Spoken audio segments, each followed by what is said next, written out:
আমার হাতটা ছেড়ে দে। তোর সাহস কি করে হলো তুই আমার হাত ধরিস? 100 বার ধরবো। তুমি কেন অন্য ছেলেদের সাথে কথা বলো? আমি তোমাকে ভালোবাসি আগেও বলেছি, এরপরেও কেন তুমি অন্য ছেলেদের সাথে কথা বলো? আমি তোকে ভালোবাসি না এটা কতবার বলবো? তুই আমার মামাতো ভাই, তাও আমার থেকে ছোট। আত্মীয় আছিস, আত্মীয়র মতো থাক। যদি তুই আমার মামাতো ভাই না হতি তোকে আমি খুন করে ফেলতাম। আমি তোমার কোনো কথা শুনতে চাই না। তুমি এখন আমার সাথে বাসায় যাবে। ভেবেছিলাম তোমাকে নিয়ে ঘুরতে যাব, কিন্তু তুমি আমার মুডটাই নষ্ট করে দিলে। আজকে অফিস অর্ধেক করে তোমাকে নিয়ে ঘুরতে যাওয়ার জন্য এসেছিলাম, কিন্তু তুমি এটা কি করলে? তুই কি করে ভাবলি তোর সাথে আমি ঘুরতে যাব? আমাকে কি তোর এতটাই সস্তা মনে হয়? তোর মতো ছেলের সাথে আমি ঘুরতে যাব? দেখো রিহা, আমি তোমাকে ভালোবাসি। তুমি তো জানো আমাদের দুজনের বাবার মধ্যে ঝামেলা চলছে। আমাদের উচিত একসাথে এটা সমাধান করা। তা না করে তুমি কেন এরকম করছো? কারণ তোরা অন্যায় করেছিস। তোরা আমাদের কাছ থেকে সবকিছু কেড়ে নিয়েছিস। আমার বাবা এসব সম্পদের মালিক হওয়ার কথা ছিল, কিন্তু তোর বাবা আমার ফুপুকে বিয়ে করে সবকিছু কেড়ে নিয়েছে। দেখো আপু, আমরা তোমাদের কিছুই দখল করিনি। আমার বাবার অধিকার আছে এখানে। আমার দাদু এবং তোমার দাদু দুজনে বন্ধু ছিলেন। তারা দুজন মিলে এই ব্যবসা শুরু করেছেন। তাই এই ব্যাপারে আমাদের কথা না বলাই ভালো। তুই এখন আমার সামনে থেকে যা ভাই। আমি তোকে সহ্য করতে পারি না। এরপরও কেন তুই বারবার আমার সামনে আসিস?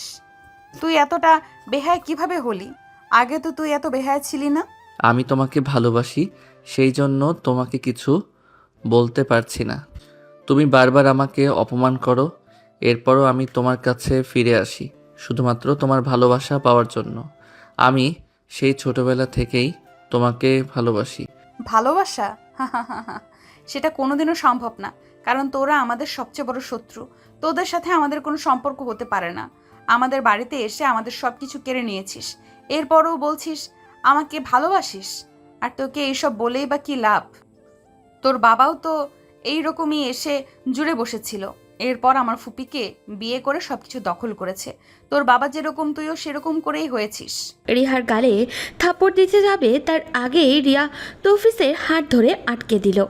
এরপর রিহাই তৌফিসের গালে একটা সজোরে থাপ্পড় মেরে দিল। তৌসিফ থাপ্পড় খেয়ে চুপচাপ দাঁড়িয়ে আছে। রিয়া তখন রেগে বলল, তোর সাহস কি করে হলো তুই আমার দিকে হাত বাড়াস? তোকে আমি শেষ করে ফেলবো। তুই আর কোনোদিন আমার সামনে আসবি না, বেহায়ের নির্লজ্জ কোথাকার।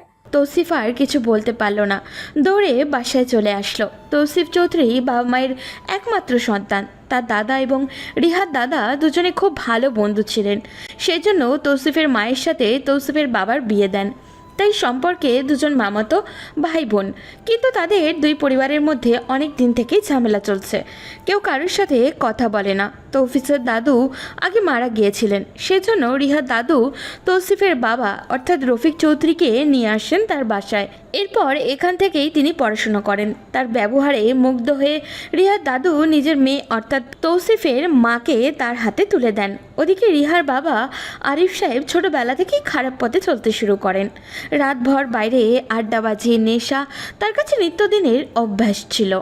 রিহা দাদুর মৃত্যুর সময় তিনি চিন্তা করলেন তার ছেলে যেভাবে জুয়া আর মদের নেশায় আসক্ত হয়েছে, তাতে তার মৃত্যুর পরেই আরিফ সাহেব ব্যবসা, বাড়ি, গাড়ি সব কিছু শেষ করে দিবে।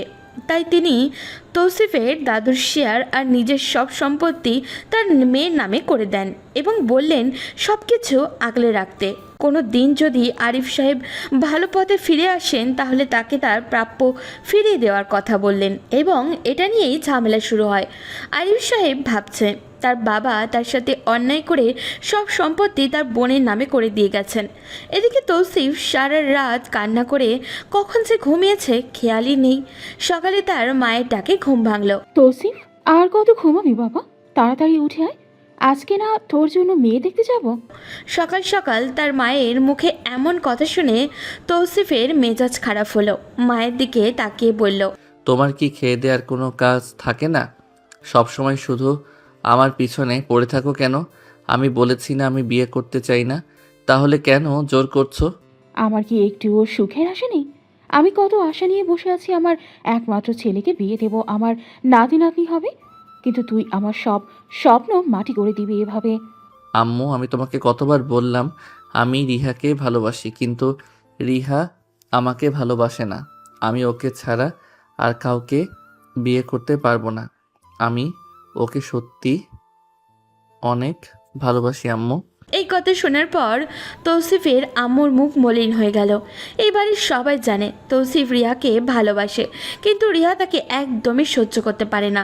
সব সময় তৌসিফকে বাজে কথা বলে, কিন্তু অন্য কেউ তৌসিফকে বাজে কথা বললে যেখানে সে রেগে যায়, সেখানে রিয়া তাকে হাজারো অবহেলা করার পরেও তৌসিফ তার পেছনে পেছনে ঘুরতে থাকে।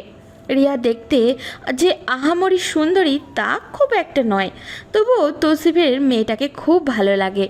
সেজন্য ছোটবেলা থেকে কোনো দিন কোনো মেয়ের দিকে চোখ তুলে তাকায়নি ও। সে ভাবতো তার মামাকে বলে রিহাকে বিয়ে করবে, কিন্তু যখন বয়স বাড়তে শুরু করে তখন রিহাও ভার্সিটিতে উঠে যায়।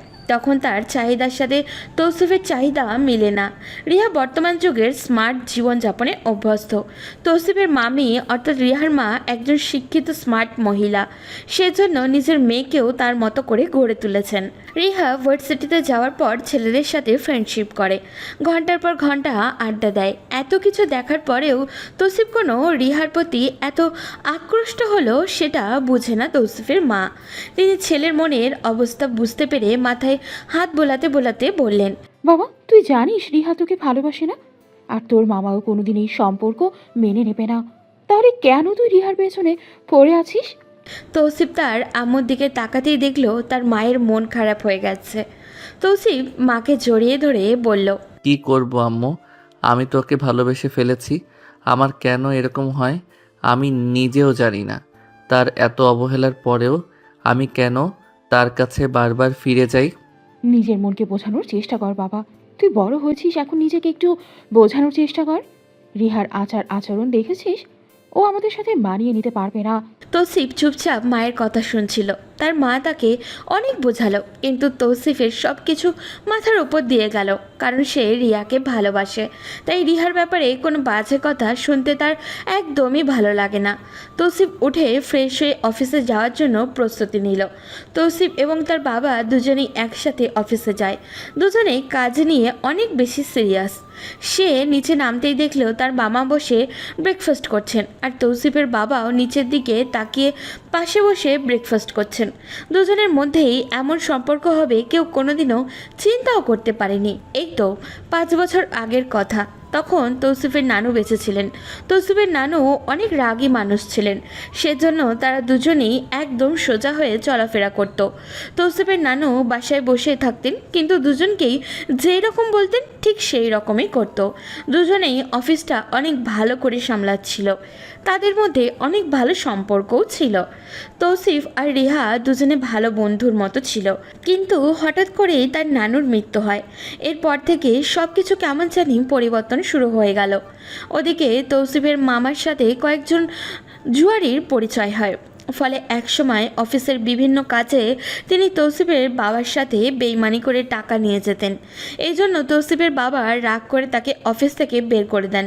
তৌসিফের নানু যখন মারা যান তখন হয়তো বুঝতে পেরেছিলেন এই বিষয়টা।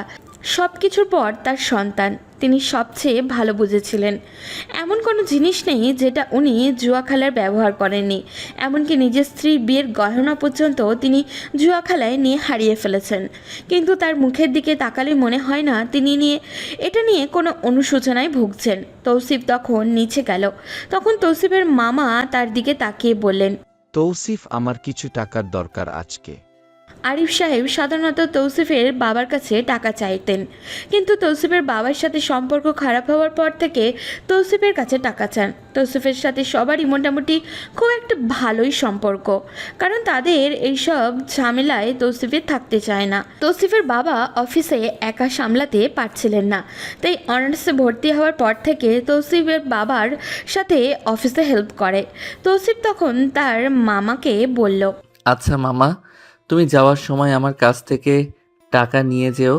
তৌসিফ, তোমাকে কি আমি অর্ডার দিয়েছি আমার টাকা ব্যবহার করার? তুমি কেন আমার টাকা ব্যবহার করবে? তৌসিফ তার বাবার গম্ভীর কণ্ঠ শুনে বাবার দিকে তাকালো। এরপর কথা না বলে ব্রেকফাস্ট করতে শুরু করলো। তৌসিফ সব সময় চাই সবাই যেন হাসি খুশি থাকে, সবাই যেন আগের মতো হয়ে যায়। আগে তাদের পরিবারটা কত সুন্দর ছিল, কিন্তু এখন মনে হয় যেন একই বাড়িতে বাস করার পরেও তাদের মধ্যে হাজার হাজার মাইল দূরত্ব। পাশাপাশি বসে খাবার খায়, কিন্তু একে অপরের দিকে তাকিয়ে কথাও বলে না। এই কষ্ট কাউকে বলে বোঝানো সম্ভব নয়। খাওয়া শেষে তৌসিফ বাবার সাথে অফিসে চলে আসলো। একটু পর আরিফ সাহেবও আসলেন। তৌসিফ জানতো তার মামাকে হাজারো অপমান করলেও তিনি আসবেন, কারণ তার টাকার প্রয়োজন। আর টাকার প্রয়োজন হলে তার মামার মাথা ঠিক থাকে না। তৌসিফ তার হাতে 20,000 টাকা দিয়ে বলল, মামা কেন এরকম করছো? তোমাদের দুজনের মধ্যে থাকা ঝামেলা কি ঠিক করে নেওয়া যায় না? এভাবে আর কতদিন চলবে? এটা তুই তোর বাবাকে গিয়ে বুঝা।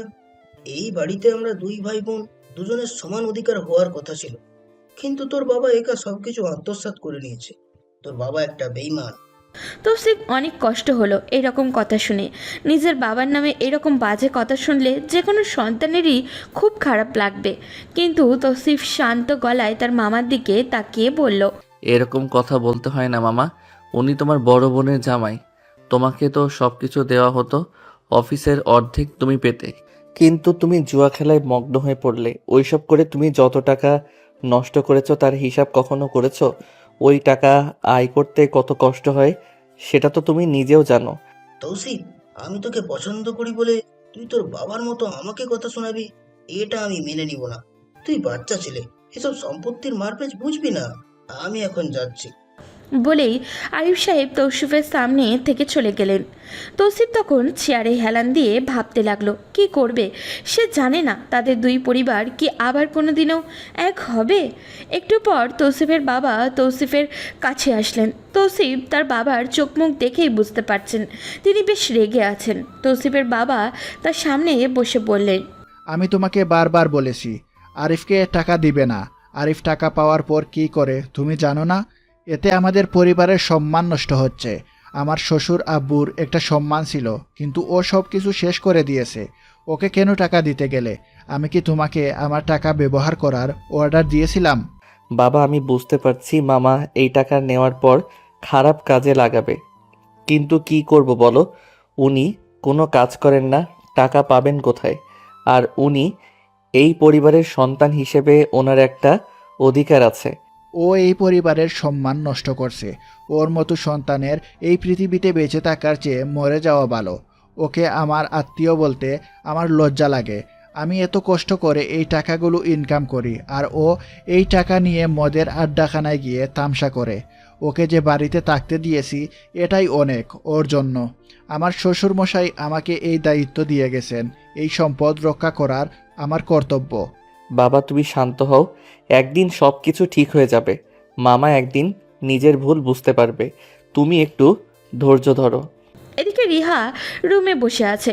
কি করবে ভেবে উঠতে পারছে না। তার একটাই স্বপ্ন, সে এবং তার পরিবার এই পুরো সম্পত্তি একা ভোগ করবে, কিন্তু বাস্তবতা হলো তাদের হাতে কিচ্ছু নেই।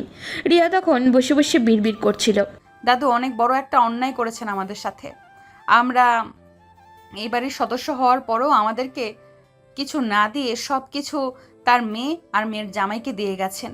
এই বাড়ির সম্পত্তি সব আমাদের। আমাদেরকে আমাদের অধিকার জোর করে কেড়ে নিতে হবে। রিয়া তার মায়ের সাথে মিলে একটা প্ল্যান করলো। রিয়ার বাবা যখন বাসায় ফিরে আসলো তখন রিহা তার বাবার সাথে সেই প্ল্যানটা শেয়ার করলো। আরিফ সাহেব সব শুনে বললেন, তোর প্ল্যান তো বুঝলাম, কিন্তু সব দায়িত্ব তোকে নিতে হবে মা। আমার যে করেই হোক সব কিছু চাই। বাবা আমার সাথে অন্যায় করে সবকিছু নাজমার নামে লিখে দিয়েছে। এটা আমি আর মেনে নিতে পারবো না। তুমি কোনো চিন্তা করো না বাবা, সব কিছু আবার আমাদের হয়ে যাবে। ওরা আমাদের সাথে যা যা অন্যায় করেছে সব কিছুর ফল ওদেরকে ভোগ করতেই হবে। তুমি শুধু আমি যেভাবে বলেছি সেইভাবে অভিনয় করতে থাকো। ওদিকে তৌসিফ অফিস শেষ করে বাসায় ফিরে আসলো। সবাই মিলে একসাথে ডিনার করতে বসেছে। তখন হঠাৎ করেই আরিফ সাহেব এসে তৌসিফের বাবার পায়ে ধরে কান্না করতে শুরু করলেন। এটা দেখার পর সবাই হতভম্ব হয়ে গেল। তখন আরিফ সাহেব বললেন, দুলা ভাই, আমি আমার পরিবার নিয়ে অনেক বড় অন্যায় করে ফেলেছি। আমি এতদিন খারাপ পথে ছিলাম, সেটা আজ বুঝতে পেরেছি। আমাকে ক্ষমা করে দাও। আমি আর কোনোদিনও এরকম কাজ করব না। এখন থেকে তুমি আমাকে যেভাবে বলবে আমি সেভাবেই চলবো। তৌসিফের বাবা তখন হাঁ করে তাকিয়ে আছেন আরিফ সাহেবের দিকে। তখন রিহার মা এসে তৌসিফের বাবার কাছে দাঁড়িয়ে বলল, হ্যাঁ ভাই, আমরা অনেক অন্যায় করেছি, এভাবে থাকতে পারছি না। আমরা আগের মতন মিলেমিশে থাকতে চাই, আমাদেরকে ক্ষমা করে দিন। আমরা আর কোনোদিনও এরকম কাজ করব না। তৌসিফ তখন তার মায়ের দিকে তাকালো। তৌসিফের আম্মু কান্না করে দিয়েছেন। তিনি খুব করে চাইতেন যেন তারা সবাই আগের মতো হয়ে যায়। রিয়া এসেও তৌসিফের বাবার কাছে ক্ষমা চাইল। তৌসিফ তার বাবার দিকে তাকিয়ে আছে। তৌসিফের বাবা তখন আরিফ সাহেবকে জড়িয়ে ধরে বললেন, কি করছিস এসব আরিফ? আমি অনেক দিন থেকে চাইতাম যেন আমরা সবাই আবার একসাথে থাকতে পারি। আজকে যখন তুই নিজের ভুল বুঝতে পেরেছিস তখন আমার আর কোনো আপত্তি নেই। বাবা, তৌসিফের মায়ের নামে সব কিছু লিখে দিলে কি হবে? আমি সমান সমান সব কিছু তোকে দিব। তৌসিফ তখন তার বাবার দিকে এগিয়ে গেল, গিয়ে তার বাবাকে জড়িয়ে ধরে বলল, বাবা, আমি বলেছিলাম না সব কিছু আগের মতো হয়ে যাবে? দেখলে তো মামা, নিজের ভুল বুঝতে পেরেছে। এখন থেকে আমরা সবাই মিলে ব্যবসা দেখাশোনা করব। হ্যাঁ বাবা, ধৈর্যের ফল মিষ্টি হয়, সেটা আমি আজ বুঝতে পেরেছি। ওর উপর আমার আর কোনো অভিযোগ নেই। তৌসিফের বাবা তখন আরিফ সাহেবের দিকে তাকিয়ে বললেন, কালকে থেকে আরিফ অফিসে যাবে। কালকে থেকে অফিসের সব কিছু আরিফকেও বুঝে নিতে হবে। বাসায় যত ঝামেলা আছে সব কিছু মিটিয়ে নাও, আর কোনো দিন যেন কোনো ঝামেলা দেখতে না পাই। তৌসিফ আজ ভীষণ খুশি, কারণ তার এতদিনের চাওয়া আজ পূর্ণ পেয়েছে। সে নিজের রুমে যেতেই পেছন থেকে কারোর পায়ের শব্দ শুনল। পেছন ফিরে তাকাতেই দেখল রিহা দাঁড়িয়ে আছে।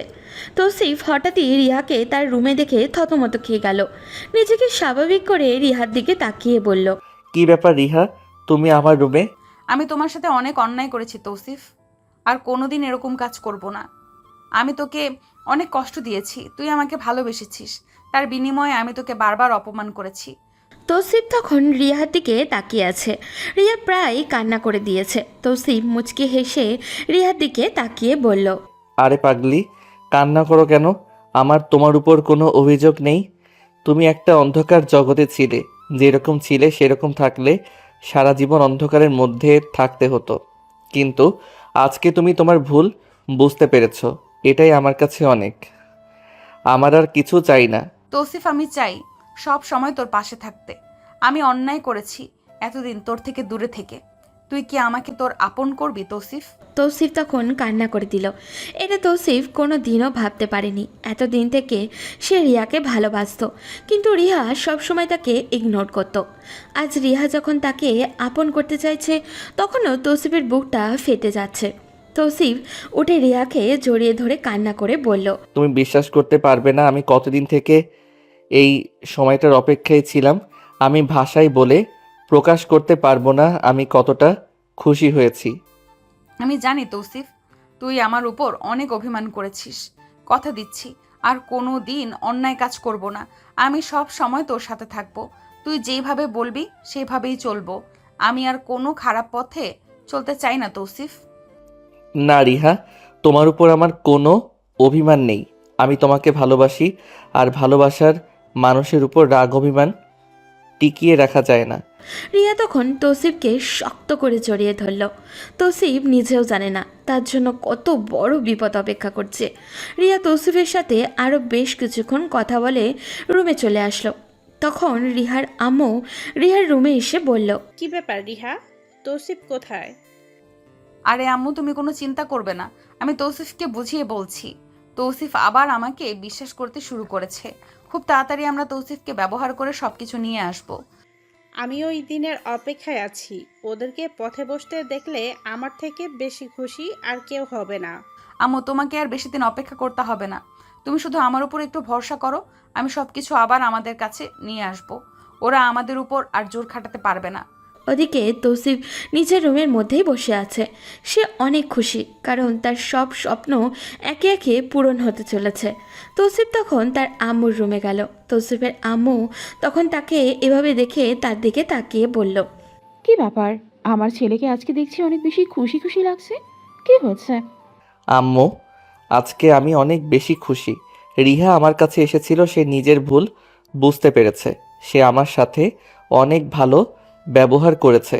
আমি বুঝতে পারছি রিহাও আমাকে ভালোবাসে। খুব তাড়াতাড়ি রিহাকে আমি বিয়ে করতে চাই। তৌসিফের আম্মু তখন তৌসিফের দিকে কিছুক্ষণ তাকিয়ে থাকলেন। তার আম্মু হয়তো বিশ্বাস করতে পারছেন না কথাটা। তখন তিনি বললেন, আমার কাছে সব কিছু কেমন জানি মনে হচ্ছে, কিন্তু যদি এটা সত্যি হয় তাহলে খুব ভালো হবে। আমি আমার ছেলেকে সবসময় আনন্দে দেখতে চাই। পরের দিন তারা সবাই মিলে অফিসে গেল। অফিসে আজকে একটা উৎসব মুখর পরিবেশ, কারণ সবাই অনেক খুশি। তারা তিনজন অবশেষে সব দায়িত্ব ভাগাভাগি করে নিল। তৌসিফ আরিফ সাহেবের কেবিনে গিয়ে বলল, মামা, তুমি বিশ্বাস করতে পারবে না, আমি এবং বাবা কত দিন থেকে অপেক্ষা করছিলাম এই দিনটার। আমরা সবাই মিলে একসাথে কাজ করব, এটা আমাদের অনেক দিনের স্বপ্ন ছিল। তোমাকে অসংখ্য ধন্যবাদ মামা। কি বলছিস বাবা? আমি নিজে অন্যায় করেছিলাম। আমি আমার অন্যায় বুঝতে পেরেছি। অনেক তো খারাপ জীবন কাটালাম, এখন না হয় একটু ভালো পথে চলি। এরপর তৌসিফ তার কাজ করতে শুরু করলো। এভাবে দেখতে দেখতে প্রায় এক সপ্তাহ কেটে গেল। সব কিছু আগের মতোই হয়ে গেছে। ছোটবেলায় তৌসিফ আর রিহা যেরকম বন্ধুত্বের মতো ছিল সেই রকমই হয়ে গেল। এখন রিয়া আর তৌসিফকে অপমান করে না, খারাপ ব্যবহারও করে না। এটা তৌসিফের কাছে আলাদা একটা প্রাপ্তি ছিল। আজ যখন তৌসিফ তার রুমের মধ্যে বসেছিল তখন হঠাৎ করে রিহা এসে বলল, তৌসিফ, আমার বাসায় থাকতে ভালো লাগছে না, চলো আমরা কোথাও থেকে ঘুরে আসি। তৌসিফ এটা শোনার পর খুশি হয়ে রিহার দিকে তাকিয়ে বলল, চলো তাড়াতাড়ি, আমি তো এটারই অপেক্ষা করছিলাম। আমি অনেক দিনের স্বপ্ন আমার ভালোবাসার মানুষটাকে নিয়ে ঘুরে বেড়াবো। আমি তোমাকে অনেক ভালোবাসি রিহা, কিন্তু তুমি কেন আমার ভালোবাসা বুঝতে চাও না? কে বলেছে আমি তোর ভালোবাসা বুঝি না? আমিও তোর ভালোবাসা বুঝি। খুব তাড়াতাড়ি আমরা দুজন বিয়ে করব। তোর সাথে সবকিছু নতুন করে সাজাতে চাই। তৌসিফ আর রিহা ঘুরতে বের হলো। দুজনে বেশ কয়েকটা জায়গায় ঘোরাঘুরি করে একটা রেস্টুরেন্টে গিয়ে বসলো। খাবার অর্ডার করে তৌসিফ রিহার মুখোমুখি বসে বলল, জানো রিহা, আমি কোনোদিন কোনো মেয়ের দিকে ফিরে তাকাইনি শুধুমাত্র তোমাকে ভালোবাসি বলে। আমি বিশ্বাস করতাম একদিন তুমি আমার ভালোবাসা বুঝতে পারবে, এবং আমার সেই স্বপ্নটা পূরণ হয়েছে। আমি আর অতীত নিয়ে কোনো কথা বলতে চাই না তৌসিফ। অতীত মনে করলেই আমার কষ্ট হয়। আমি এখন শুধু সামনের দিনগুলো নিয়ে চিন্তা করতে চাই। কিন্তু আমার শুধু অতীতের কথা মনে পড়ে। আগে তোমার করা অপমানগুলোর কথা মনে পড়ে, আর এখনকার দিনগুলো দেখি তখন কতটা অসহায় ছিলাম, আর এখন কতটা পরিপূর্ণ আমি। এভাবেই আমি সারা জীবন তোর পরিপূর্ণতার কারণ হয়ে থাকতে চাই। আমি সব সময় তোর পাশে থাকতে চাই।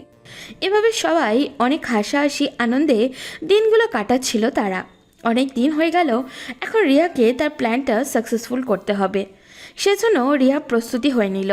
রিয়া তার আব্বুর কাছে গিয়ে বলল, বাবা, অনেক দিন হয়ে গেছে, এখন আমাদের আসল আঘাতটা করতে হবে। আমরা যেটার অপেক্ষায় ছিলাম সেটা পূরণ করতে হবে। তুমি অফিসের দিকটা দেখো, আমি এদিকটা দেখে নেব। হুম, আমি আস্তে আস্তে অফিসের সব কাগজগুলো আমার কাছে নিয়ে আসতেছি। বেশি দিন লাগবে না, সব কাগজ আমার কাছেই চলে আসবে। তাহলে তুমি এই কাজটা করতে থাকো, আমি ফুপার কাছে যাই। ফুপাকে এমনভাবে দুর্বল করতে হবে যেন উনি আমাকে চোখ বন্ধ করে বিশ্বাস করেন। আর বাকিটুকু তো বুঝেই গেছো কিভাবে কি করতে হবে। হ্যাঁ রে মা, আমাদের হাতে কবে যে রাজত্ব আসবে আমি সেই অপেক্ষায় আছি। এরপর রিহা তার বাবার রুম থেকে তৌসিফের বাবার রুমে গেল।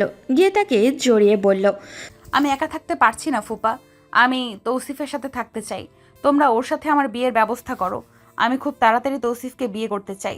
তৌসিফের বাবা অবাক দৃষ্টিতে রিহার দিকে তাকিয়ে আছে। রিহা তখন তাকে জড়িয়ে ধরে কান্না করে বলল, এই কয়েকদিন তৌসিফের সাথে থেকে আমি ওকে অনেক বেশি ভালোবেসে ফেলেছি। ওর সাথে থেকে আমি আগের সব অন্যায় থেকে ফিরে আসতে চাই ফুপা। আমার বিশ্বাস হচ্ছে না মা, তুই আমার ছেলেটাকে বিয়ে করতে চাচ্ছিস।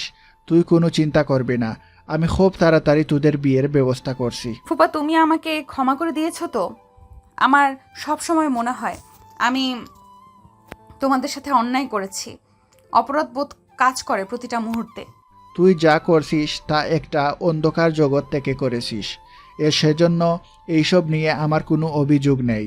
এখন তোরা তোদের ভবিষ্যৎ জীবন নিয়ে ভাব, ওসব ভুলে যা। ওদিকে তাদের অফিসে অনেক বড় একটা কাজ এসেছে। সেজন্য তৌসিফরা অনেক ব্যস্ত ছিল, কিন্তু আরিফ সাহেব সব কিছু একা হাতে সামনে নিলেন। এটা তৌসিফ এবং তার বাবার কাছে অনেক বড় পাওয়া ছিল। অবশেষে আরিফ সাহেব অফিসের প্রতি মনোনিবেশ করছেন। তৌসিফের বাবা তখন তৌসিফের সাথে পরামর্শ করতে বসলেন। তৌসিফ, আমি আরিফের কাজ এতদিন লক্ষ্য করেছি। আরিফ আগের মতো নেই। সেজন্য আমি চাই আমার সম্পত্তির অর্ধেক ওকে দিয়ে দিতে, কারণ এই সম্পত্তি যেমন তোমার মায়ের ঠিক তেমন তোমার মামারও। এটা ওর অধিকার। হ্যাঁ আব্বু, আমিও এটাই চিন্তা করছিলাম। ওনাকে ওনার প্রাপ্যটা বুঝিয়ে দাও। নানু আমাদেরকে সব কিছু দিয়েছেন বলে আমরা তো সব দখল করে নিতে পারি না। আমি আরিফের সাথে কথা বলে ওকে ওর প্রাপ্যটা বুঝিয়ে দিতে চাই। আমি কারো সম্পদ অন্যায়ভাবে দখল করে রাখতে চাই না। এছাড়া রিহার সাথে তোমার বিয়ের ব্যাপারটাও আলোচনা করতে চাই। বাবা, আমি এখন বিয়ের জন্য প্রস্তুত নই। আমি আগে অফিসের কাজগুলো শেষ করতে চাই, এরপর বিয়ে করব।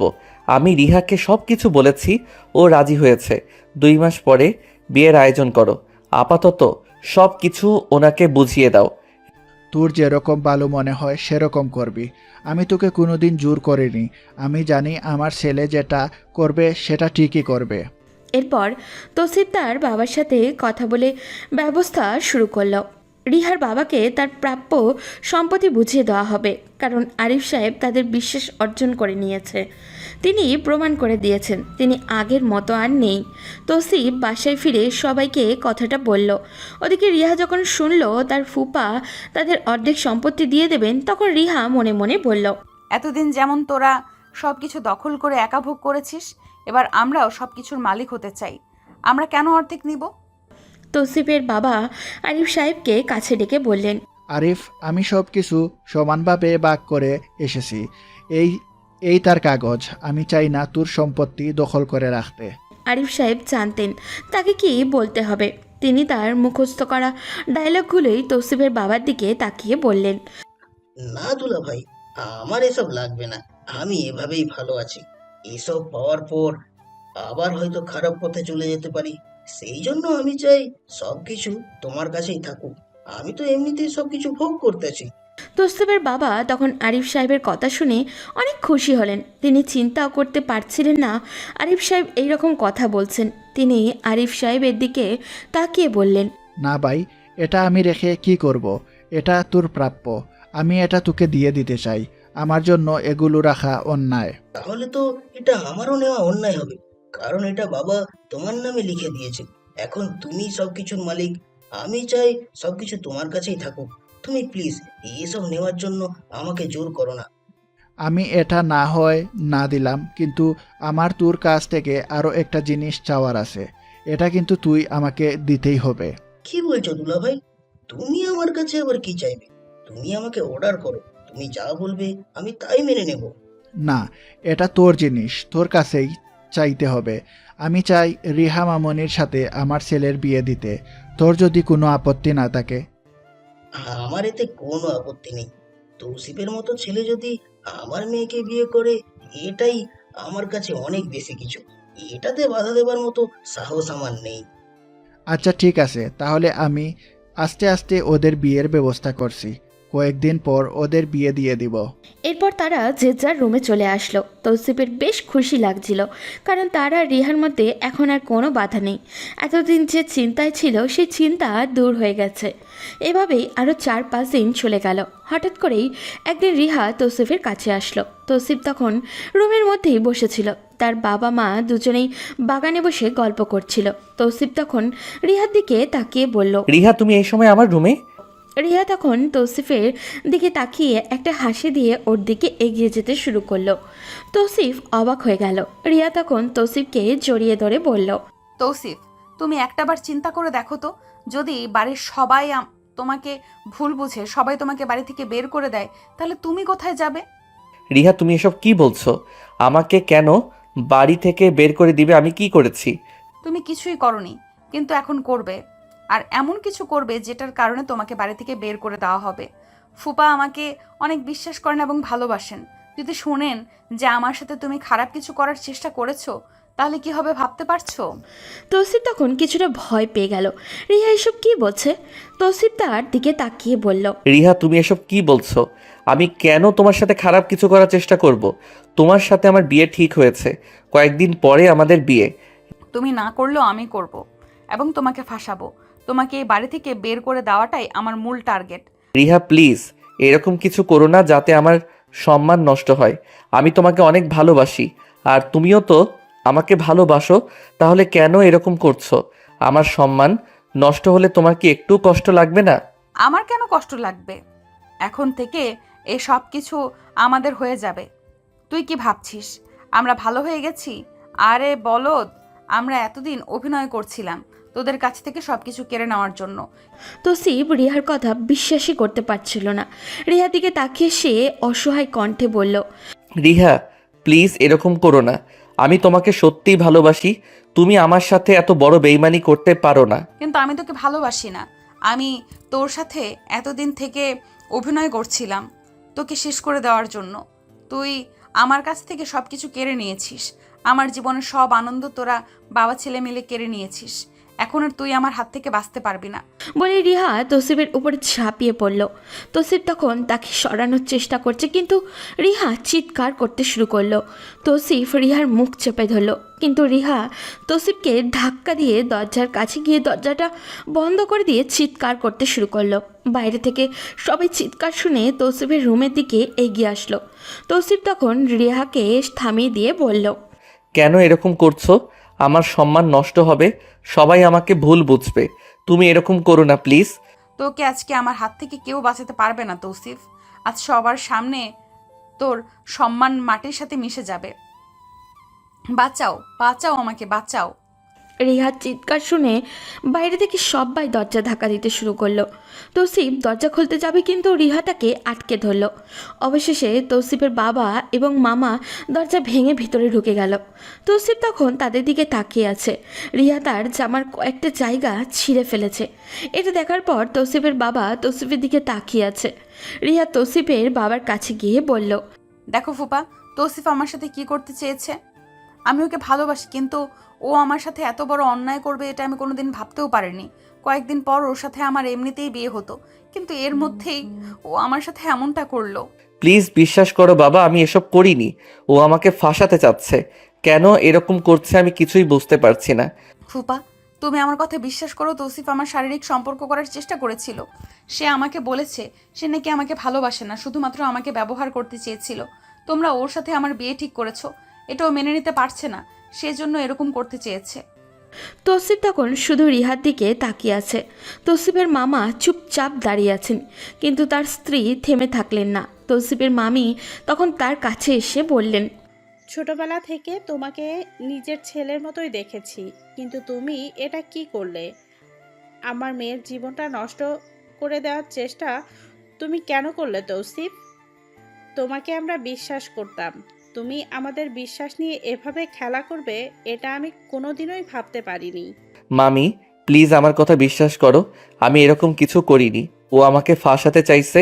ও কেন এরকম করছে সেটা ওকে জিজ্ঞাসা করো। তৌসিফ তখন তার আম্মুর দিকে তাকালো। তার আম্মু কান্না করে দিয়েছেন। হয়তো তৌসিফের আম্মু বিশ্বাসই করতে পারছেন না বিষয়টা। তখন তৌসিফের আব্বু তার কাছে আসলেন, এসে বললেন, ছোটবেলা থেকে যা চেয়েছো তাই দিয়েছি। তুমি যেরকম ইচ্ছা সেরকম চলেছো। তোমার ইচ্ছা মতো সব কিছু করেছো। আমি রিহাকে বিশ্বাস করি। সে মিথ্যা বলবে এটা হতে পারে না। ওর অবস্থা দেখেই বোঝা যাচ্ছে তুমি ওর সাথে খারাপ কিছু করার চেষ্টা করেছিলে। কেন ওর সাথে এরকম করলে সেটা বলো। আমি তোমার সাথে ওর বিয়ের ব্যবস্থা করেছিলাম, এরপরও তুমি কেন ওকে দর্শন করার চেষ্টা করলে? আমি তখন বাবার দিকে তাকিয়ে আছি। বাবা এত বড় একটা কথা আমাকে বলতে পারলো? আমি তখন বাবার পায়ে ধরে কান্না করতে করতে বললাম, বাবা প্লিজ বিশ্বাস করো, আমি এরকম কাজ করিনি। তুমি তো আমাকে চেনো, আমি ওকে ভালোবাসি, কিন্তু ও আমার সাথে এত বড় বেইমানি করবে এটা আমি ভাবতেও পারিনি। হঠাৎ করেই আরিফ সাহেব এসে তৌসিফকে মারতে শুরু করলেন। এতক্ষণ থেকে তিনি চুপচাপ দাঁড়িয়েছিলেন। তৌসিফ তখন তার আঘাতগুলো সহ্য করে যাচ্ছিল, কিছু বলতে পারছিল না। আরিফ সাহেব তখন তৌসিফকে মারতে মারতে তৌসিফের বাবার কাছে নিয়ে গিয়ে বললেন, দুলা ভাই, আমি ভালো পথে ফিরে আসতে চেয়েছিলাম, সেই জন্য সবকিছু ছেড়ে দিয়েছি। নতুন করে নিজের জীবন শুরু করতে চেয়েছিলাম, তাই তোমার মেয়েকে তোমার ছেলের হাতে তুলে দিতে চেয়েছিলাম। কিন্তু তোমার ছেলে কি করলো? সে আমার মেয়ের ইজ্জত নিয়ে টানাটানি করবে, এটা আমি কোনোদিনও মেনে নিব না। এখন তুমি তোমার ছেলের বিচার করো। তৌসিফ কোনো কথা বলছে না। এটা দেখার পর রিহা তৌসিফের বাবার কাছে গিয়ে বলল, ফুপা, আমি তৌসিফকে ভালোবাসতাম, কিন্তু তৌসিফ আমার সাথে এত বড় একটা অভিনয় করার পর আমি ওকে ঘৃণা করি। ওকে আমি আমার চোখের সামনে দেখতে চাই না। তোমরা যদি ওকে এই বাড়িতে রাখো তাহলে আমাকে বাড়ি থেকে বের করে দাও, না হলে আমি আত্মহত্যা করব। আমি লোকের সামনে মুখ দেখাবো কি করে? সবাই আমাকে খারাপ কথা বলবে। কি বলছিস মা? তুই কেন আত্মহত্যা করবি? এরকম একটা ছেলেকে নিজের সন্তান বলে পরিচয় দিতে আমার লজ্জা লাগছে। যাকে আমি এত বেশি বিশ্বাস করতাম, সে আমার সাথে এত বড় বেইমানি করলো। ও এই বাড়ি থেকে বের হয়ে যাবে। ওর এই বাড়িতে থাকার কোনো অধিকার নেই। তখন তৌসিফের আম্মু তার আব্বুর কাছে এসে বললেন, আমার মনে হচ্ছে আগে সব যাচাই করা দরকার। আমি আমার ছেলেকে বিশ্বাস করি। আমার ছেলে কোনোদিন এই রকম কাজ করতেই পারে না। আমার কেন জানি মনে হচ্ছে আমার ছেলেকে ফাঁসানোর চেষ্টা করছে সবাই। এই কথা শোনার পর আরিফ সাহেব অনেক রেগে গেলেন। তিনি তৌসিফের আম্মুর দিকে তাকিয়ে বললেন, আপু, তুমি এটা কিভাবে বলতে পারলে? কোনো মেয়ে নিজের ইজ্জত নিয়ে মিথ্যা কথা বলবে? এটা তুমি চিন্তা করলে কিভাবে? তুমি যদি আমাকে বা আমার পরিবারকে মিথ্যাবাদী বলতে চাও, তাহলে আমরা এই বাড়ি ছেড়ে চলে যাব। হ্যাঁ, তোমরা তো সারা জীবন বলে আসলে তোমরা অন্যায় থেকে দূরে থাকার চেষ্টা করো, তাহলে আজকে নিজের সন্তান এরকম কাজ করার পরেও কেন তাকে বাঁচাতে চাইছো? নাকি সবার বেলায় অন্যায় করলে শাস্তি পেতে হবে, কিন্তু তোমাদের সন্তানের বেলায় সেটা ভিন্ন? হ্যাঁ, এই কথা শোনার পর তৌসিফের বাবা তৌসিফের দিকে এগিয়ে আসলেন। এসে তৌসিফের গালে সজোরে থাপ্পড় দিতে দিতে বললেন, আমি কোনোদিন কারো কাছে অপমানিত হইনি। তোর কারণে আজ আমার এতটা অপমানিত হতে হলো। তোকে আমি আর আমার চোখের সামনে দেখতে চাই না। আরিফ, তুই কোনো চিন্তা করবি না। এই ছেলেকে আমি আর এই বাড়িতে রাখবো না। বাবা, তুমি এটা কি বলছো? তোমরা ছাড়া আমার কে আছে বলো? এই বাড়ি থেকে বেরিয়ে গেলে আমি কোথায় যাব, কি করব? তুমি প্লিজ আমাকে ভুল বোঝো না। আমি এরকম কিছু করতে চাইনি। বিশ্বাস করেছিলাম বলেই তুই এত বড় একটা অন্যায় করতে পারলি। চলে যা, তোকে আমি আমার সামনে দেখতে চাই না। যদি আর কোনো দিন আমার সামনে দাঁড়াস, তাহলে তোকে এই বাড়ি থেকে জ্যান্ত ফিরে যেতে দিব না। এই বাড়িতেই তোর লাশ পড়ে থাকবে। বাবা, তুমি এত বড় একটা কঠিন সিদ্ধান্ত নিও না। আমি এসব কিছুই করিনি, আমাকে ফাঁসানোর চেষ্টা করা হচ্ছে। তুমি প্লিজ আমাকে একটু বিশ্বাস করো। যদি তুই জীবনে একটা বারের মতো আমাকে বাবা হিসেবে মেনে নিস, তাহলে এই বাড়ি থেকে বেরিয়ে যাবি। আমি তোকে আমার চোখের সামনে দেখতে চাই না। তোর কারণে আমার সম্মান নষ্ট হবে, এই বাড়ির সম্মান নষ্ট হবে। এটা আমি কোনোদিন মেনে নিব না। এই কথা শোনার পর তৌসিফ তার মায়ের কাছে গেল। গিয়ে কান্না করতে করতে তার আম্মুকে জড়িয়ে ধরে বলল, আম্মু, তুমি কোনো চিন্তা করো না। একদিন আমি আমার সততা প্রমাণ করব। একদিন আমি সবার কাছে প্রমাণ করে দিব যে আমি মিথ্যাবাদী নই। ভালো থেকো, আমি চলে যাচ্ছি। না বাবা, আমি তোকে বিশ্বাস করি। তুই তুই এই কাজ করতে পারিস না। তোকে সবাই ফাঁসানোর চেষ্টা করছে, সেটা আমি খুব ভালো করেই বুঝতে পারছি। তুই এই বাড়ি ছেড়ে যাবি না। তুই আমার একমাত্র সন্তান। তুই এই বাড়ি ছেড়ে চলে গেলে আমার কি হবে? নাজমা, আমি তোমাকে শেষবারের মতো বলছি, তুমি যদি এই ছেলেকে এই বাড়িতে রাখতে চাও, তাহলে তোমার সাথে আমার সব সম্পর্ক শেষ হয়ে যাবে। তুমি জানো আমি আমার সম্মানের জন্য সব কিছু করতে পারি। ও অন্যায় করেছে, অন্যায়ের শাস্তি ওকে পেতেই হবে। বাবা, তোমাকে কিছুই করতে হবে না, আমি চলে যাচ্ছি। তবে মনে রেখো, একদিন আমি আমার নির্দোষ থাকার বিষয়টা প্রমাণ করে আসব। সেদিন জানি না কি হবে। ভালো থেকো। বলেই তৌসিফ সেখান থেকে চলে আসলো। কিন্তু এখন যাবে কোথায়? তৌসিফ রাস্তায় রাস্তায় ঘুরে বেড়াচ্ছে। দেখতে দেখতে সন্ধ্যা হয়ে গেছে। তৌসিফ এখন চুপচাপ হেঁটে চলেছে। কোথায় যাবে, কি করবে, কিছুই ভেবে পাচ্ছে না। হঠাৎই তার বন্ধু রাজীবের কথা মনে হলো তার। তাই হতাশ হয়ে রাজীবের বাসায় গেল। রাজীব তাকে এমন অবস্থায় দেখে দৌড়ে ভিতরে নিয়ে আসলো। তারপর তৌসিফ তার সাথে ঘটে যাওয়া সব কিছু রাজীবকে বলল। রাজীব সব শুনে রেগে বলল, আমি তোকে অনেকবার বলেছিলাম ওই মেয়েটার থেকে দূরে থাকবি, কিন্তু তখন তো আমার কথা শুনলি না। ইস, এখন কি হবে? তোকে কতবার বললাম ওইসব ভালোবাসা নামের মিথ্যা অভিনয় থেকে দূরে থাকবি। আমি বুঝতে পারছি না দোস্ত, কি হবে? আমার সবকিছু শেষ হয়ে গেল। বাবা মা আমাকে অবিশ্বাস করবেন, এটা আমি মেনে নিতে পারবো না। তুই কোনো চিন্তা করবি না দোস্ত। একদিন আঙ্কেল আন্টি ঠিকই বুঝতে পারবে তারা যে ভুল সিদ্ধান্ত নিয়েছে। কিন্তু আপাতত তুই আমাদের বাসায় থাকবি, এখান থেকেই যা করার করবি। না দোস্ত, আমি তোর বাসায় থাকতে পারবো না। আঙ্কেল আন্টি কি মনে করবে? আমি নিজের জন্য কিছু একটা ব্যবস্থা করে নিব। তুই আমার জন্য এত বেশি টেনশন করবি না। তুই এটা কিভাবে বলতে পারলি দোস্ত? তুই আমার বাবা মাকে চিনিস না?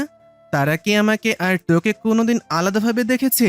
আমি যেমন তাদের সন্তান, তুইও তো তাদের সন্তান।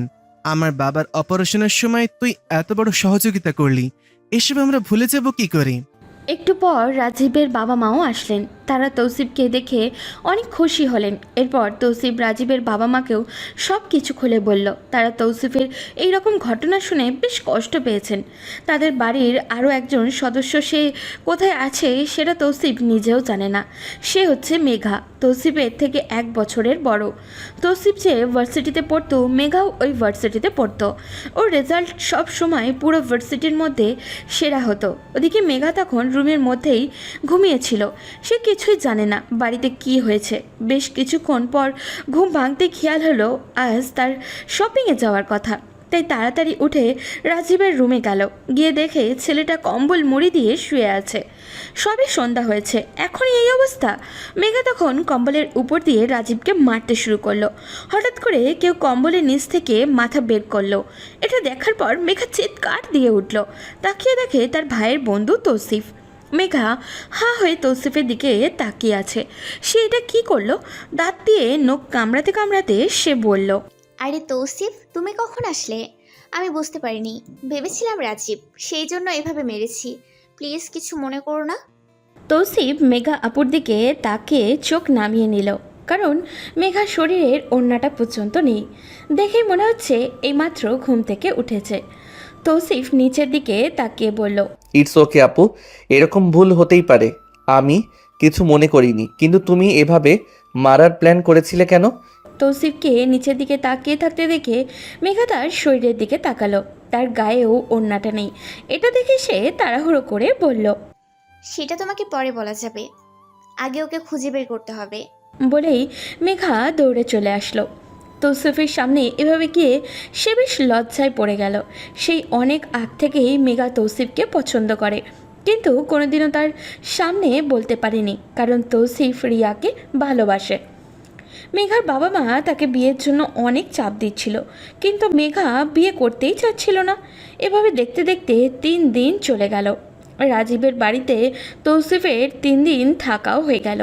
এখন সে কি করবে কিছুই বুঝে উঠতে পারছিল না। এই 3 দিন বাসা থেকে বের হয়নি। তবে তৌসিফ মেঘার ব্যবহারে অনেক অবাক হয়েছে। সে তৌসিফকে অনেক কেয়ার করেছিল। কেন করেছিল সেটা তৌসিফ জানে না। এখন তৌসিফ আর এইসব বিষয় নিয়ে চিন্তা করতে চায় না, কারণ সে যে আঘাতের শিকার হয়েছে সেটাই এখন কাটিয়ে উঠতে পারেনি। রাজীব আর মেঘা তৌসিফের কাছে এসে বলল, দোস্ত, আমাদের এভাবে বসে থাকলে হবে না, তোকে লড়াই করতে হবে। তুই যদি এইভাবে ভেঙে পড়িস তাহলে কিছুই হবে না। চল, আমরা সবাই মিলে কিছু একটা করি। হ্যাঁ তৌসিফ, আমিও চাই তুমি কিছু একটা করো। তুমি এভাবে বসে থাকলে আঙ্কেল আন্টি বিপদে পড়বেন। তোমার মামি মামা মিলে যদি তোমার বাবা মাকে কিছু একটা করে ফেলে, তাহলে তুমি নিজেকে ক্ষমা করতে পারবে না। সেই জন্য আগে থেকে ব্যবস্থা নিতে হবে। কিন্তু আমি কি করব? আমি এভাবে বসে থাকতে থাকতে একদম বিরক্ত হয়ে গেছি। তুই তো এতদিন অফিসে বসেছিলি, অফিসের ব্যাপারে ধারণা আছে। চল, আমরা সবাই মিলে ব্যবসা করি। আস্তে আস্তে আমাদের ব্যবসা বড় হলে ওদেরকে শেষ করে দেব। কিন্তু ব্যবসা শুরু করতে গেলে তো অনেক টাকার প্রয়োজন। সেই টাকা আমরা কোথা থেকে পাবো? আর তোর বাবা মায়ের কাছ থেকে আমি মরে গেলেও টাকা নিব না। টাকা নিয়ে কোনো চিন্তা করতে হবে না, আমার অ্যাকাউন্টে কিছু টাকা আছে। এই টাকাগুলো তোমরা নিয়ে ব্যবহার করতে পারো। আমিও তোমাদের সাথে থাকতে চাই। হ্যাঁ দোস্ত, আমরা সবাই মিলে যদি শুরু করি তাহলে আমাদের কেউ আটকাতে পারবে না। আমার বিশ্বাস আমরা পারবো। আমি জানি আরিফ আঙ্কেল আবার তার কাজ শুরু করবে। তিনি যেই পথে এগিয়েছেন সেই পথ থেকে কোনো মানুষ ফিরে আসতে পারে না, তাই তিনি জুয়া খেলা আবার শুরু করেছে। কিন্তু এটা কিভাবে সম্ভব? আপুর টাকা নিয়ে আমরা ব্যবসা করব, এটা হয় না। যদি ব্যবসায় লস হয় তখন ওনার টাকাটা নষ্ট হয়ে যাবে। আমি এটা করতে পারবো না। কেন সম্ভব না তৌসিফ? আমি চাই তুমি আমার টাকা নিয়ে ব্যবসা করো। আমার টাকা চলে গেলে আমার কোনো দুঃখ নেই। এটা আমার নিজের টাকা, কোনো দরকারে কাজে লাগানোর জন্য জমিয়েছিলাম। তোমার বিপদ তো আমাদেরও বিপদ। আমি চাই তোমাকে সহযোগিতা করতে। তুমি প্লিজ না করো না। এরপর তারা 3 জন মেঘার বাবা মায়ের সাথে কথা বলল। ওনারাও রাজি হয়ে গেলেন। তৌসিফ তাদের কোম্পানিতে যেই ব্যবসা করত সেই ব্যবসাই শুরু করবে, কারণ এই ব্যাপারে তার ভালো অভিজ্ঞতা আছে। কিন্তু এত তাড়াতাড়ি এটা করা সম্ভব নয়। তিনজন মিলে তো আর ব্যবসা চলে না, চালানো সম্ভবও নয়। নতুন করে মানুষ নিয়োগ দিবে সেই টাকাও তো নেই। বেশ ভেবেচিন্তেই তার সিদ্ধান্ত নিল যে তারা তিনজন শুরু করবে। প্ল্যান শেষ করেই তারা কাজে লেগে পড়ল। ওদিকে রিহার বাবা সব ব্যবস্থা করে ফেলেছেন। এখন তৌসিফের বাবার কাছ থেকে শুধু সাইন নিতে হবে, এরপর এই বাড়িটা রিহাদের দখলে চলে আসবে। তৌসিফের বাবা মা দুজনেই অনেক ভেঙে পড়েছেন। এটাই তো সুযোগ, তাদেরকে রাজি করানো যাবে। আরিফ সাহেব কাগজপত্র সব কিছু রেডি করে তাদের কাছে চলে গেল। রিয়া তখন তার বাবার পিছন পিছন তৌসিফের বাবার রুমে গেল। আরিফ সাহেব তৌসিফের বাবার কাছে গিয়ে বললেন, দুলা ভাই, তুমি যদি এভাবে বসে থাকো তাহলে কিভাবে হবে? আমাদের ব্যবসাটা তো নষ্ট হয়ে যাচ্ছে। আমি চাচ্ছিলাম ব্যবসাটা আবার নতুন ভাবে শুরু করতে। কি করব আরিফ, আমার সব কিছু শেষ হয়ে গেছে। আমার ছেলে আমার সাথে এরকম কাজ করবে এটা কোনোদিন ভাবতেও পারিনি।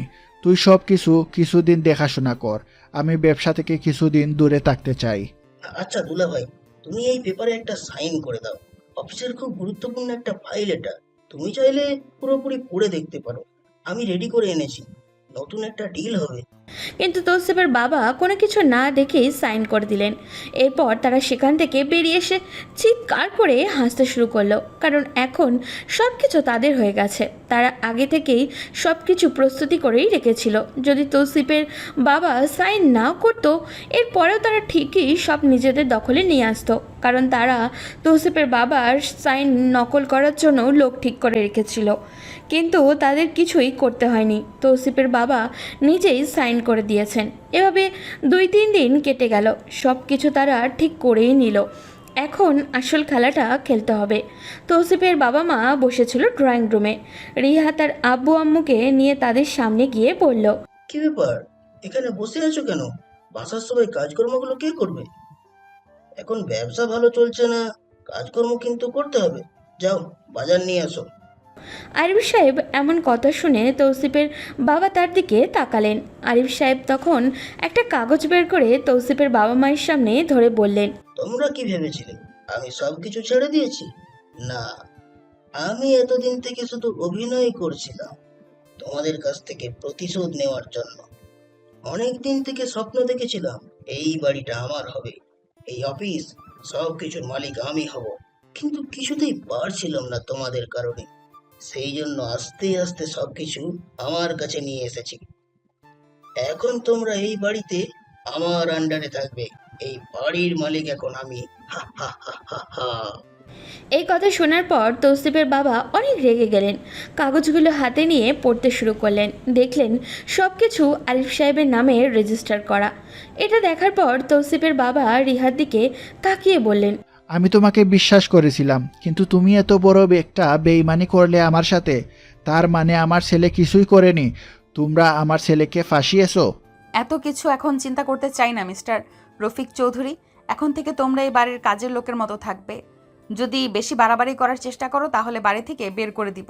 ছি রিহা, তোমাকে এখন এই বাড়ির মেয়ে বলতেই আমার লজ্জা লাগছে। আমার ছেলেরা তোমাকে ভালোবাসতো, কিন্তু তুমি আমার ছেলের সাথে বেইমানি করে।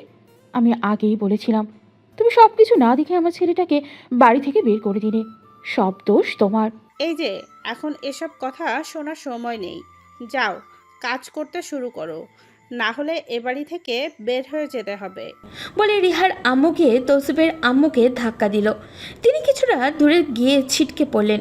এটা দেখার পর রিহার আব্বু তৌসিফের বাবার দিকে এগিয়ে গিয়ে বলল, কি ব্যাপার, এখন এখানে দাঁড়িয়ে কি করছো? তাড়াতাড়ি যাও, বাজার করে নিয়ে এসো। আসার পর পুরো বাড়িটা পরিষ্কার করবে। এভাবে বসে বসে খেলে তো আর চলবে না। শরীরটা কি বানিয়েছো? কাজকর্ম করো, আস্তে আস্তে সব কিছু ঠিক হবে। এখন থেকে এই বাড়িতে খেতে হলে কাজ করে খেতে হবে, ঠিক আছে? এই কথা শোনার পর তৌসিফের আব্বু কান্না করতে করতে বাড়ি থেকে বেরিয়ে গেল বাজারের ব্যাগ নিয়ে। এখন থেকে সব কিছু রিয়াদের হয়ে গেল। রিহার খুব আনন্দ হচ্ছিল এটা দেখে। তৌসিফের পরিবারের এই অবস্থা দেখার জন্য অনেক দিনের স্বপ্ন ছিল রিহার, কিন্তু এত তাড়াতাড়ি যে তার স্বপ্ন পূরণ হবে এটা সে ভাবতেও পারেনি। এরপর থেকে তারা সবাই মিলে তৌসিফের বাবা মায়ের উপরে শুরু করলো নির্মম অত্যাচার। তারা যেরকম আমাদের উপর অত্যাচার করেছিল তার চেয়ে 1000 গুণ বেশি অত্যাচার আমরা তাদের উপর করব। সেই জন্য তাদের সাথে চাকরের চেয়ে আরও খারাপ ব্যবহার করতে শুরু করলাম। এটা তারা সহ্য করে থাকছিল, কারণ তারা এই বাড়ি ছেড়ে যেতে চায় না। এই বাড়ি ছেড়ে তারা যাবেই বা কোথায়? তাদের ছেলেকেও আমরা বাড়ি থেকে বের করে দিয়েছি। তৌসিফ এখন কোথায় গেছে সেটা কেউ জানে না। হয়তো কোথাও আত্মহত্যা করে মারা গেছে। উফ, আমার যে কী আনন্দ হচ্ছে! ওদিকে তৌসিফ, মেঘা আর রাজীব অনেক কষ্ট করছিল। তাদের কোনো কর্মচারী ছিল না, তারা তিনজন মিলে সব করছিল। তৌসিফ অবাক হলো তাদের কাজ দেখে। মেঘা আর রাজীবও খুব মনোযোগ দিয়ে সব কাজ করছিল। তৌসিফকে তারা তেমন কোনো কষ্টের কাজ করতে দিচ্ছিল না। এভাবে দেখতে দেখতে 2 মাস কেটে গেল। তাদের কোম্পানিতে মোটামুটি ভালোই লাভ হলো। আজকে মাসের সব হিসেব করবে তারা। তিনজন বসেছে, তখন মেঘা বলল, আমি বলেছিলাম না, সাহস করে যদি শুরু করি তাহলে আমরা পারবো। এখন আমরা সব কিছু ঠিকঠাক করতে পেরেছি, তাই কিছু লোক নিয়োগ দিতে হবে। হ্যাঁ আপু, তুমি ঠিক বলেছ। এখন আমাদের কিছু মানুষ অফিসে আনতে হবে। আমরা এভাবে 3 জন মিলে করতে পারবো না। আচ্ছা ঠিক আছে, তাহলে আমরা দেখছি কি করা যায়। কাল একটা নিয়োগ বিজ্ঞপ্তি দিব। প্রথমে 10 জন নিয়ে শুরু করি, আস্তে আস্তে আমাদের সব কিছু বাড়বে। পরের মাসে আরও 10 জন নেব। পরদিন ইন্টারভিউর মাধ্যমে তারা 10 জন লোককে বাছাই করলো, যারা কাজে পারদর্শী। তাদেরকে নিয়ে তৌসিফ নিজেদের কাজ শুরু করলো। এখন তাদেরকে সব কিছু বড় পর্যায়ে নিয়ে যেতে হবে। ওদিকে মেঘা তৌসিফের সাথে মিলে কাজ করতে পারছিল, এটাই তার কাছে অনেক। মেঘা সবসময় তৌসিফের আশেপাশে থাকতে চেয়েছে এবং এখন সেটা পারতেছে, এটাই মেঘার কাছে অনেক। মেঘা প্রথমে অফিসের কাজ বুঝতো না, তখন রাজীব আর তৌসিফ দুজনে মিলে মেঘাকে বুঝিয়েছে সব কিছু। মেঘাও এখন অফিসের অনেক বিষয় বুঝে। সে জানে না তৌসিফকে কোনোদিনও বলতে পারবে কিনা সে যে তাকে ভালোবাসে, কিন্তু মেঘা তৌসিফের পাশে সব সময় থাকতে চায়। তৌসিফ অফিসের কাজ করছিল, তখন হঠাৎ করে একজন লোক তাদের কাছে আসলো। তারা লোকটাকে চিনতে পারল না। তারা লোকটাকে বসালো। তখন লোকটা তাদেরকে বলল, আমি রায়হান খান, আমি খান গ্রুপ অফ ইন্ডাস্ট্রির মালিক। আমি আপনাদের প্রজেক্টগুলো দেখেছি, খুব ভালো প্রজেক্ট। সেজন্য আমি আপনাদের সাথে সরাসরি ডিল করতে চলে আসলাম। আপনারা যদি আমার সাথে কাজ করতে চান তাহলে করতে পারেন। তৌসিফ তখন রায়হান সাহেবের দিকে তাকালো, কারণ খান গ্রুপ অফ ইন্ডাস্ট্রির সাথে তাদের আগেও কাজ করার অভিজ্ঞতা আছে, কিন্তু সেটা তার বাবার কোম্পানিতে। তৌসিফের বাবা প্রায়ই রায়হান সাহেবের কথা বলতেন তাকে। তৌসিফ রায়হান সাহেবের দিকে তাকিয়ে মুচকি হেসে বলল, অবশ্যই, কেন নয়। আমি আপনার সাথে কাজ করতে রাজি। বলেন কিভাবে কাজ করবেন। আসলে এতদিন আমি চৌধুরী গ্রুপ অফ ইন্ডাস্ট্রির সাথে ডিল করে আসছিলাম, কিন্তু হঠাৎ করে গত মাসে আমার ভরাডুবি হয়। আমার প্রায় 2 কোটি টাকা লস হয় ওনাদের কারণে। হঠাৎ করে রাফি চৌধুরী নিজ দায়িত্ব থেকে সরে গিয়ে ওনার শালাকে সব কিছু বুঝিয়ে দিয়েছেন। জন্য ওনাদের সাথে কাজ বন্ধ করে দিয়েছি। এখন আপনারা নতুন মার্কেটে এসেছেন, তাই আপনাদের ব্যাপারে খবর নিয়ে জানতে পারলাম বেশ ভালো কাজ করেন, তাই আসলাম কথা বলতে। তৌসিফ এই কথা শোনার পর অনেক কষ্ট পেল। তার বাবা কোম্পানির দায়িত্ব ছেড়ে দিয়েছেন, এটা বিশ্বাস করার মতনই না। তার মনে হচ্ছে হয়তো আরিফ সাহেব সব কিছু তার বাবার কাছ থেকে কেড়ে নিয়েছেন, কিন্তু এসব কথা এখানে বলে কি লাভ। তৌসিফ নিজেকে স্বাভাবিক করে রায়ান সাহেবকে বলল, আপনি কোনো চিন্তা করবেন না। আপনি আমাদের সাথে কাজ করলে আপনার সময় মতো প্রোডাক্ট পৌঁছে যাবে। আর কোয়ালিটি নিয়ে আপনি চিন্তা করবেন না। আমরা যে কোনো সময় অন্যদের থেকে ভালো কোয়ালিটির প্রোডাক্ট সাপ্লাই দেওয়ার চেষ্টা করব। হ্যাঁ, আপনাদের প্রজেক্টগুলো আমি দেখেছি, আপনি কোনো চিন্তা করবেন না। আমি আমার সব লিস্ট আপনাদের কাছে দিয়ে দিচ্ছি। আর অ্যাডভান্স 2 লাখ টাকা দিলাম, বাকি 10 লাখ টাকা কালকার মধ্যে পেয়ে যাবেন। আর মাল পৌঁছানোর সাথে সাথে বাকি 60 লাখ টাকা দিয়ে দিব। এরপর রায়ান সাহেব চলে গেলেন। তৌসিফ বসে বসে চিন্তা শুরু করলো কি করবে। এই মানুষগুলো তার বাবার কাছ থেকে সব কেড়ে নিয়েছে, এটা সে মেনে নিতে পারছিল না। তাকে যে করেই হোক সব ফিরিয়ে আনতে হবে। তাকে এভাবে চিন্তায় দেখে রাজীব আর মেঘা তার কাছে এসে বলল, আজকে আমাদের অফিসের জন্য কত বড় একটা আনন্দের দিন, আর তুমি মন খারাপ করে বসে আছো। তোমার বাবা মার সব কিছু আমরা ফিরিয়ে আনবো, তুমি কোনো চিন্তা করো না। হ্যাঁ দোস্ত, তোর কিছু চিন্তা করতে হবে না। আমরা এই ডিলটা ভালো করে করি, এর পরের মাস থেকে আমাদের কাজ আরও বাড়বে। সুযোগ পাওয়া মাত্রই আমরা ওদের কাছ থেকে সবকিছু নিয়ে আসব। তৌসিফ তখন তাদের সাথে কথা বলে কাজ শুরু করলো। 21 দিনের মধ্যে তাদের সব কিছু পৌঁছে দিতে হবে, তাই সবাই বেশ ব্যস্তই ছিল। দেখতে দেখতে তাদের হাতের থেকে 15 দিন চলে গেল। তারা প্রায় সব কিছুই প্রস্তুত করে ফেলেছে, এখন শুধু প্রোডাক্ট ডেলিভারির অপেক্ষা। তাই তৌসিফ আরও একবার সব কিছু চেক করে নিল, কারণ প্রথম কাজ, সেই জন্য তাদের বিশ্বস্ততা অর্জন করাটা খুবই জরুরি। বিকেলে মেঘা আর রাজীব বসে বসে সব কিছু চেক করছিল। তৌসিফ তার কেবিনেই বসে আছে। মেঘা আর রাজীব সব কিছু ঠিক করে চলে গেল তৌসিফের কেবিনে। মেঘা যখন তৌসিফের কেবিনে প্রবেশ করতে যাবে তার আগেই থমকে গেল। তৌসিফ লামিয়ার হাত ধরে কিছু একটা দেখাচ্ছিল। লামিয়া হচ্ছে তাদের অফিসের একজন কর্মচারী। মেঘা চুপচাপ সব দেখে যাচ্ছে। মেঘার মাথায় রাগ উঠে গেল। তৌসিফের সাথে কোনো মেয়েকে মেঘা একদমই সহ্য করতে পারে না। হঠাৎ করে রাজীব মেঘার কাঁধে হাত দিয়ে বলল, আপু, দাঁড়িয়ে কি দেখছিস? তোর ভালোবাসার মানুষকে কেউ নিয়ে যাবে আর তুই হাত গুটিয়ে বসে থাকবি? লামের সাথে যুদ্ধ কর, আমি তোর পাশে আছি। এই কথা শোনার পর আমি রাজীবের দিকে তাকালাম।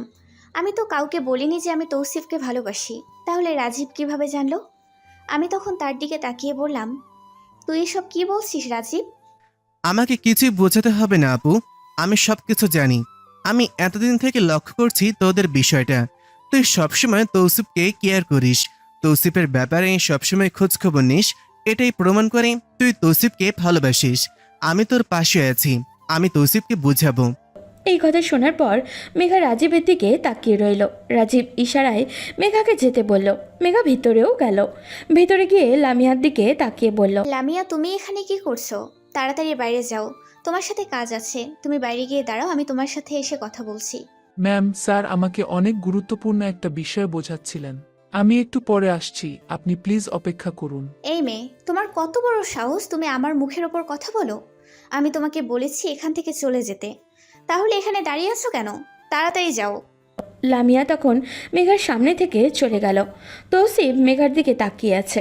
মেঘা তখন রেগে তৌসিফকে বলল, তোর অনেক শখ মেয়েদের সাথে কথা বলার, তাই না? আজ থেকে তুই মেয়েদের সাথে কথা বলবি, আমি আর তোর সামনে আসবো না। বলেই মেঘা তার হাতে থাকা ফাইলটা তৌসিফের মুখের উপরে ফেলে দিল। এটা অনেক গুরুত্বপূর্ণ একটা ফাইল ছিল, আবার রেডি করতে হলে অনেক সময় প্রয়োজন, কিন্তু মেঘার মাথা ঠিক ছিল না, তাই সেটা ফেলে দিয়ে চলে আসলো। বাসায় আসার পরে মেঘা কান্না শুরু করলো। তার কিছুই ভালো লাগছে না। তৌসিফের সাথে সে কোনো মেয়েকেই সহ্য করতে পারে না, কারণ তৌসিফকে ভালোবাসে। ওদিকে তৌসিফ তখন হতবাক হয়ে তার কেবিনে বসে আছে। মেঘা এইরকম ব্যবহার কেন করলো? তখন রাজীব তৌসিফের কাছে এসে বলল, দোস্ত, কিছু মনে করিস না, আমি নিজে ফাইলটা আবার রেডি করব। আসলে আপু তোকে অনেক ভালোবাসি। তোর সাথে কোনো মেয়েকে ও সহ্য করতে পারছিল না, সেজন্য এরকম রাগ দেখিয়ে ফেলেছি। তৌসিফ তখন রাজীবের দিকে অবাক দৃষ্টিতে তাকালো। মেঘা তাকে ভালোবাসে? এটা কিভাবে সম্ভব? তৌসিফ মেঘার কাছে এতদিন মুগ্ধ হয়ে গেছে, কিন্তু তাই বলে কি ভালোবাসা? তৌসিফ ইতস্তত করে বলল, এটা তুই কি বলছিস দোস্ত? এটা হতে পারে না।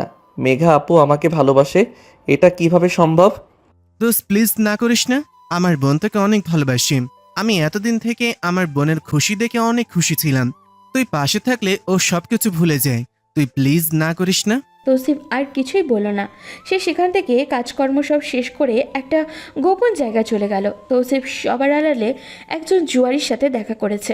লোকটা বেশ বড় একজন মাদক ব্যবসায়ী। তার সাথে রিহার বাবার আগে জুয়া খেলতেন, সেটা তৌসিফ জানতো। তৌসিফ লোকটার সাথে দেখা করে বলল, ইমরান সাহেব, আমি আপনাকে তো ফোনে সব কিছু বলে দিয়েছি। আপনি সব টাকা পেয়ে যাবেন। আপনাকে শুধু আমি যেটা বললাম সেটা করতে হবে। আরে তুমি কোনো চিন্তা করো না, এটা আমার বা হাতের কাজ। আরিফ অলরেডি আমাদের আড্ডায় আসা শুরু করেছে। ওকে শেষ করা কোনো ব্যাপারই না, শুধু আমার টাকাটা সময় মতো দিয়ে দিবে। টাকা নিয়ে আপনাকে চিন্তা করতে হবে না, শুধু আমার কাজটা করে দিলেই হবে, যাতে ওই লোকটা কোম্পানি নিয়ে আর এগিয়ে যেতে পারে না, এটা মাথায় রাখবেন। এরপর তৌসিফ সেখান থেকে চলে আসলো রাজীবের বাসায়। এসে চেঞ্জ করে চলে গেল মেঘার রুমে। দরজা খোলা তাই তৌসিফ ভিতরে চলে গেল। গিয়ে দেখে মেঘা বিছানায় শুয়ে কান্না করছে। তৌসিফ তখন তার সামনে গিয়ে দাঁড়ালো। মেঘা তৌসিফের দিকে তাকিয়ে চিৎকার করে বলল, কি হয়েছে? এখানে এসেছিস কেন? লামিয়ার কাছে যা, আমি তোর অফিসে আর যাব না। তৌসিফ তখন তার কাছে গিয়ে বলল, আপু আমি আসলে জানতাম না তুমি আমাকে ভালোবাসো, না হলে এরকম করতাম না। আমি লামিয়াকে একটা গুরুত্বপূর্ণ কাজের ব্যাপারে বলছিলাম, হঠাৎ করে ওর হাত ধরে ফেলেছি, আমাকে ক্ষমা করে দাও। তৌসিফ মেঘার সামনে অসহায় ফেস করে দাঁড়িয়ে আছে। এটা দেখার পর মেঘার মন গলে গেল। সে উঠে তৌসিফকে জড়িয়ে ধরে কান্না করে বলল, আমি তোমাকে অনেক বেশি ভালোবাসি তৌসিফ, তুমি প্লিজ আমাকে ছেড়ে যেও না। আমি তোমার পাশে কোনো মেয়েকে সহ্য করতে পারি না। মেঘার কান্না দেখে তৌসিফ বুঝতে পারল মেঘা তাকে কতটা ভালোবাসে। তৌসিফ তখন তাকে জড়িয়ে ধরে বলল, আমি জানি না আমি তোমাকে ভালোবাসতে পারবো কি না, তবে আমি চেষ্টা করব। তুমি আমাকে যে সহযোগিতা করেছো সেটা কোনোদিন ভুলতে পারবো না। আমি বিপদের মধ্যে ছিলাম, সেই বিপদে তুমি সবসময় আমার পাশে ছিলে। এরপর তারা খুব মনোযোগ দিয়ে কাজ করতে শুরু করলো। পরদিন থেকে মেঘা অফিসে আবারও আসা শুরু করলো। প্রোডাক্ট ডেলিভারি দেওয়ার পর তারা নিশ্চিত হলো রায়হান খান তৌসিফের সাথে দেখা করতে আসলেন। আমি বিশ্বাস করতে পারছি না মিস্টার তৌফিক, আপনি এত তাড়াতাড়ি সব কিছু করে ফেলবেন। আপনাদের কাজগুলো আমার অনেক পছন্দ হয়েছে। আমি মির্জা গ্রুপকেও আপনাদের সাথে কন্ট্যাক্ট করার কথা বলেছি এবং আগামী মাসের জন্য আপনাদের সাথে অ্যাডভান্স কন্ট্যাক্ট করলাম। তৌসিফ তার সাথে কুশল বিনিময় করার পর একসাথে বসে সব কিছু ঠিক করলো। আগের যত কোম্পানি তৌসিফের বাবার সাথে ডিল করত তারা সবাই তৌসিফদের সাথে ডিল করতে শুরু করেছে, কারণ তৌসিফের বাবার কোম্পানিতে কোনো কাজই মানসম্মতভাবে হচ্ছিল না। তৌসিফ তার বাবার স্বপ্নের কোম্পানি এভাবে ধ্বংস হতে দিতে পারে না। এদিকে তৌসিফের মা বাবাকে তারা চাকরের মতো খাটাচ্ছিল। কোম্পানিতে দিনের পর দিন লস হচ্ছিল, এমনকি রিহার বাবার জুয়ার নেশায় পড়ে তাদের কোম্পানিরও সব কিছু বিক্রি করে দিয়েছেন। ব্যাংক থেকে প্রায় 1 কোটি টাকার লোন এনেও জুয়ার পিছনে উড়িয়ে দিয়েছেন। দেখতে দেখতে আরও 5টা মাস কেটে গেল। এই 5 মাস তৌসিফের বাবা মায়ের সাথে তৌসিফের দেখা হয়নি। তারা কেমন আছেন সেটা তৌসিফও জানে না। এই 5 মাসে তৌসিফের কোম্পানি এত বড় পজিশনে যাবে সেটা তৌসিফ কোনোদিনও কল্পনাও করতে পারেনি। অবশ্য এর একটা আরও কারণ হলো বর্তমানে মার্কেটে তার কোম্পানি ছাড়া অন্য কোনো কোম্পানি অ্যাক্টিভ না। তার মামা কোম্পানি নিয়ে রাস্তায় নেমে পড়েছেন। ব্যাংক থেকে একের পর এক লোন নেওয়া হয়েছে, সেজন্য ব্যাংক কোম্পানি দখল করে নিয়েছে। এদিকে তৌসিফের দিন দিন উন্নতি হচ্ছিল, কিন্তু তার এখানে যাবার পেছনে রাজীব এবং মেঘার অনেক বড় অবদান আছে। ওদিকে তৌসিফের কথা মতোই ইমরান সব কিছু করেছে। আরিফ সাহেবকে জুয়ার পিছনে রেখেছে সব সময়। আরিফ সাহেব জুয়ার পেছনে পড়ে কোম্পানিকে জামিন বানিয়ে ব্যাংক থেকে অনেক টাকা এনেছেন। এখন কোম্পানিটা ব্যাংকের পক্ষ থেকে নিলামে তোলা হবে। এই খবর রাজীব তৌসিফের কাছে এসে বলল, দোস্ত, আমাদেরকে এখন কিছু একটা করতে হবে। কোম্পানি নিলামে তোলা হয়েছে, এই কোম্পানিটা যে করেই হোক আমাদেরকে বাঁচাতে হবে। ওই কোম্পানি যদি বাঁচাতে না পারি তাহলে আমাদের এতদিনের সব কষ্ট বিফলে যাবে। কিন্তু আমরা ওই কোম্পানি কিনবো কি করে? আমার কাছে তো বর্তমানে এত টাকা নেই। যদি আমরা ওই কোম্পানি কিনতে চাই তাহলে আমাদের এই কোম্পানিটা শেষ করে দিতে হবে। আমি এত কিছু চিন্তা করতে চাই না। ওই কোম্পানি কেনার জন্য দরকার হয় আমাদের বাড়ি বিক্রি করব, এরপরও আমি ওই কোম্পানিটা কিনতে চাই। তৌসিফ তখন রাজীবকে জড়িয়ে ধরল। তার বন্ধু তার জন্য এই রকম করবে এটা তৌসিফ কোনোদিনও ভাবতে পারেনি। প্রায় 2 সপ্তাহ পরে আজকে কোম্পানি নিলাম করা হবে, কিন্তু তাদেরকে কিছুই বিক্রি করতে হয়নি। খান গ্রুপের সাথে তাদের আরও একটা ডিল হয়েছে। সেই ডিলের মাধ্যমে তারা যত টাকা পেয়েছে তাতে ওই কোম্পানি কেনা হয়ে যাবে। কারণ খোঁজ নিয়ে জানতে পেরেছে ওই কোম্পানির ফ্যাক্টরিতে তেমন কোনো যন্ত্রপাতি অবশিষ্ট নেই, শুধু বিল্ডিংটাই পড়ে আছে। সব কিছু আরিফ সাহেব বিক্রি করে দিয়েছেন। তৌসিফ, মেঘা এবং রাজীব আজকে কিনতে যাচ্ছে তাদের কোম্পানি। যেই কোম্পানিটা তৌসিফদেরই ছিল সেটা আজ তারা টাকা দিয়ে কিনবে। তৌসিফের অনেক কষ্ট হচ্ছিল। এদিকে তৌসিফের বাবা অসুস্থ হয়ে পড়েছেন চিন্তায়। উনি রুমে শুয়ে কান্না করছেন, কারণ তার এত স্বপ্নের কোম্পানি বিক্রি হয়ে যাবে।